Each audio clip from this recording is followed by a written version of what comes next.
శ్రీనివాస్ గౌడ్ గారు రాష్ట్ర ఆత్మాని కీలల యువజన సర్వీసులు సాంస్కృతిక పర్యాటక మరియు గౌరవ మంత్రి గౌరవ జిల్లా కలెక్టర్ గారు ఒకే పూల వారికి స్వాగతం తెలియజేస్తా ఉన్నారు.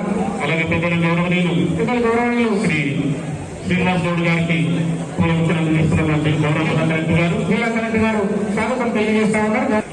జిల్లా కలెక్టర్ గారు సందర్భంగా నేను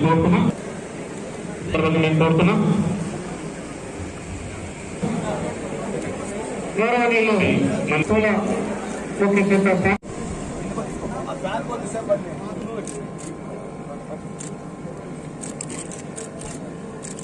పళ్ళు గట్టిగా చెప్పలు ప్రత్యేక జ్యోతులు తెలంగాణ పంచాయతీరాజ్ సమ్మేళన కార్యక్రమాన్ని గౌరవ మంత్రివర్యులు జ్యోతి ప్రజలచే ప్రారంభించున్నారు. అజ్ఞానం అనే అంధకారాన్ని తొలగించేటటువంటి కాంతులు ఈ జ్యోతిని ప్రకాశమానం చేస్తున్నటువంటి మంత్రివర్యులకి హృదయపూర్వకంగా నమస్కారం తెలియజేసుకుంటూ జెడ్పీ చైర్మన్ లోక్నాథ్ రెడ్డి గారికి, జెడ్పీ చైర్మన్ మహేంద్ర నగర్ గారికి, ఎంపీ గారికి, గౌరవ ఎంపీ మహబూబ్ నగర్ గారికి, అదేవిధంగా బండారి భాస్కర్, విధంగా సెక్రటరీ పిఆర్ గారికి, రఘునందన్ గారికి, గౌరవ ఎమ్మెల్యేకి, వేదిక మీద ఉన్న పెద్దలకి, ఈ సమావేశానికి హాజరున్న గౌరవ జెడ్పీటీసీలు, గౌరవ ఎంపీలు, గౌరవ కోఆప్షన్ మెంబర్స్, గౌరవ ఎంపీటీసీలు అండ్ గౌరవ సర్పంచ్లు, జిల్లా అధికారులు, పంచాయతీరాజ్ డిపార్ట్మెంట్ కి సంబంధించిన పండుగ శుభాకాంక్షలు.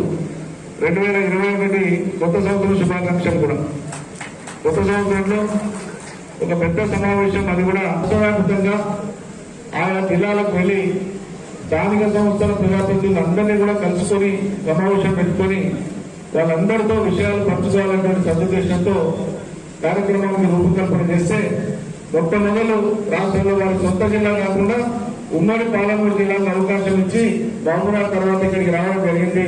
అందుకు వారికి మనసారా నేను స్వాగతాన్ని తెలియజేస్తూ మనసారా కృతజ్ఞతలు తెలియజేస్తున్నాను. పదే పదే తరచుగా సమావేశాలు నిర్వహించడం ద్వారా అధికారిక సమీక్షలు ఎట్లాగో జరుగుతుంటాయి. అధికారిక సమావేశాలు గ్రామ స్థాయిలో గ్రామసభ కానీ, గ్రామ పంచాయతీ సమావేశం కానీ, మండల పరిషత్ సమావేశం కానీ, జనరల్ బాడీ కానీ, జిల్లా పరిషత్ జనరల్ బాడీ కానీ జరుగుతూ ఉంటాయి.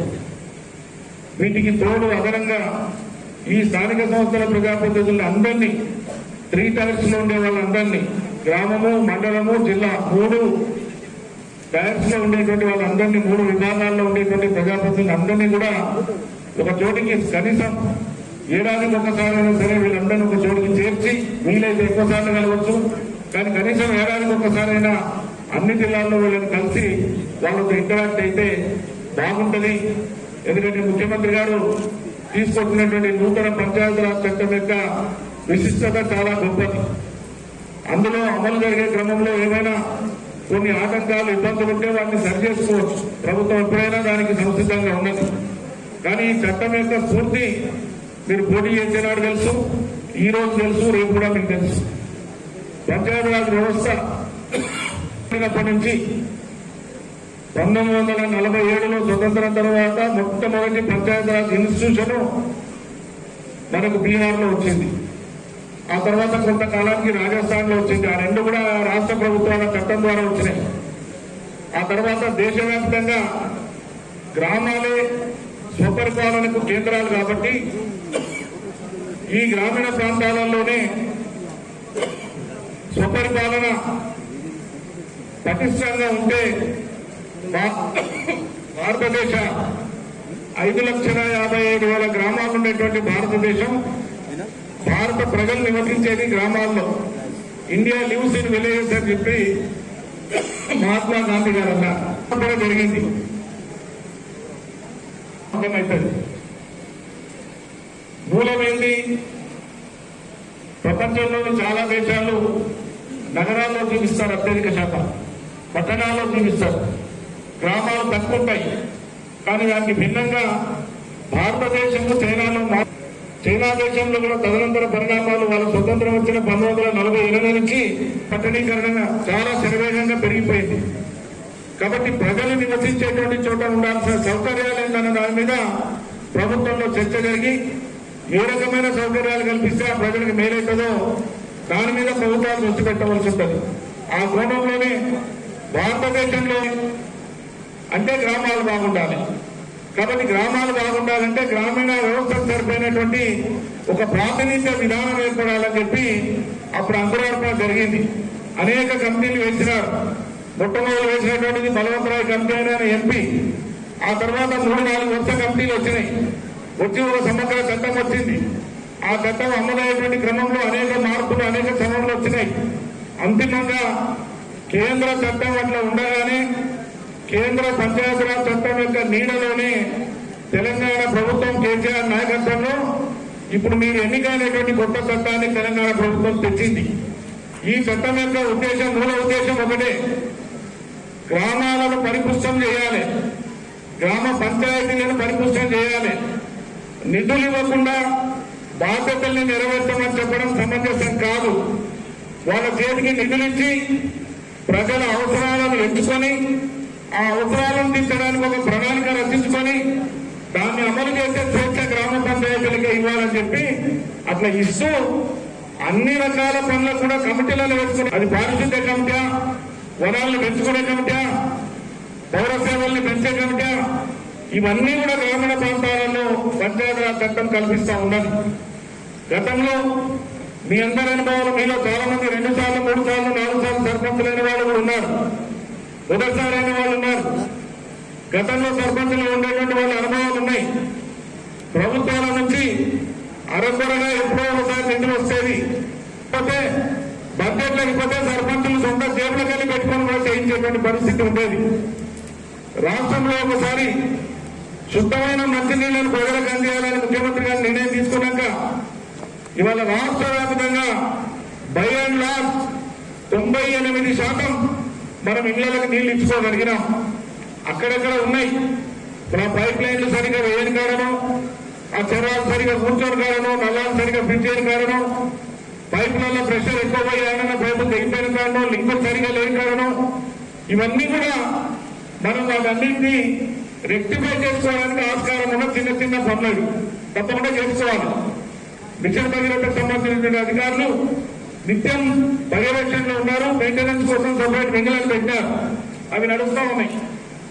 ఈ క్రమంలో మీకు గ్రామ పంచాయతీలకు నెల నెల కేంద్రీకరించే డబ్బులకు తోడుగా ఇవాళ రాష్ట్ర ప్రభుత్వం బడ్జెట్ లో డబ్బులు పెట్టి నెల నెల పంచాయతీలకు డబ్బులు ఇస్తా ఉంది. కరోనా వస్తే మీ అందరికీ తెలుసు, ఇక్కడున్న అధికారులు కానీ ఇక్కడున్న ప్రజాప్రతినిధులు కానీ మంత్రులు కానీ అందరి జీతాలు కట్ అయినాయి, ఉద్యోగుల జీతాలు కట్ అయినాయి, పెన్షనర్ల పెన్షన్ కట్ చేయడం జరిగింది. కానీ గ్రామాలకు ఇచ్చేటువంటి నెలవారీగా ఇచ్చే 339 కోట్ల రూపాయలు నెలవారీగా ఇచ్చేది ఒక్క పైసా కూడా కట్ చేయొచ్చని ముఖ్యమంత్రి గారు ఆదేశాలు ఇచ్చి గ్రామాలకు డబ్బులు పంపించినారు. తప్పని గుర్తలేదు గ్రామాలకు డబ్బులు అంటే. తర్వాత దాదాపు 50,000 కోట్ల రూపాయల రాబడి నష్టపోయింది రాష్ట్రం. దాన్ని పూడ్చుకునేటువంటి క్రమంలో ఉన్నాం. కొత్త పెన్షన్లు గ్రామాలలో ఉండేవి, అవి ఇప్పించే బాధ్యత ప్రభుత్వంలోనా లోకల్ ఉన్న ఎమ్మెల్యేల బాధ్యత ఉన్నా ఎక్కువ మందిగా ఊళ్ళో సమస్యలు ఏమైనా వస్తే కష్టపడి పోతాం. నీటి సమస్య ఉన్నా, కరెంట్ సమస్య ఉన్నా, పెన్షన్ అయినా, రేషన్ కార్డు అయినా మీరు అందుబాటులో ఉండే ప్రజాప్రతినిధి కాబట్టి తప్పకుండా పోయి సర్పంచ్కు నివేదిస్తాం. అది నా చేతుల్లో నేను చేయనని చెప్పడానికే రాదు. నేను ప్రయత్నం చేస్తా, మా ఎంపీపీ చెప్తా, మా ఎమ్మెల్యేకి చెప్తా అని చెప్పి ఎక్కడ పెట్టుకుని ఆ సమస్యను పరిష్కరించడానికి ప్రయత్నం చేస్తున్నారు. చాలా రకాల ప్రయత్నాలు జరిగినాయి. పంచాయతీరాజ్ మరియు గ్రామీణాభివృద్ధి శాఖ మంత్రులు పెద్దలు గౌరవనీయులు శ్రీ ఎర్రపల్లి దయాకర్రావు గారు, సహచర మంత్రివర్యులు ఎక్సైజ్ శాఖ మంత్రులు గౌరవనీయులు సోదరులు శ్రీ శ్రీనివాస్ గౌడ్ గారు, గౌరవ పార్లమెంట్ సభ్యులు పెద్దలు శ్రీ పోతిరెడ్డి రాములు గారు, మరో పార్లమెంట్ సభ్యులు కొల్లాపూర్ శాసనసభ్యులు రావాల్సి ఉండే ఈ ఉదయం నుంచే అనారోగ్యం అని చెప్పినారు. బహుశా కోవిడ్ ఏమో అని చెప్పి డౌట్ అని ఆయనే అన్నారు కాబట్టి వారు రాలేకపోయినారు. మన పంచాయతీరాజ్ శాఖ ప్రిన్సిపల్ సెక్రటరీ శ్రీ సందీప్ సుల్తానియా గారు, పంచాయతీరాజ్ కమిషనర్ శ్రీ రఘునందన్ గారు, వనపర్తి జిల్లా పరిషత్ ఈ కాలంలో మనం ఒక్కొక్క రంగం స్టెబిలైజ్ అవుతున్నాం. ప్రభుత్వం నిర్ణయం తీసుకుంటే ఆ నిర్ణయాన్ని అమలు చేయడానికి ప్రతి గ్రామ పంచాయతీలో ప్రాంతరించాలి. చెట్లు నాటి ఎండాకాలం ఏం చేయాలని ప్రశ్న వస్తే ముఖ్యమంత్రి గారు ఆలోచన చేసి ఈయన సొంత ఆలోచన ముఖ్యమంత్రి గారు ఎవరి సూచన కూడా చేయలేదు. చెట్లు పెడితే గాలి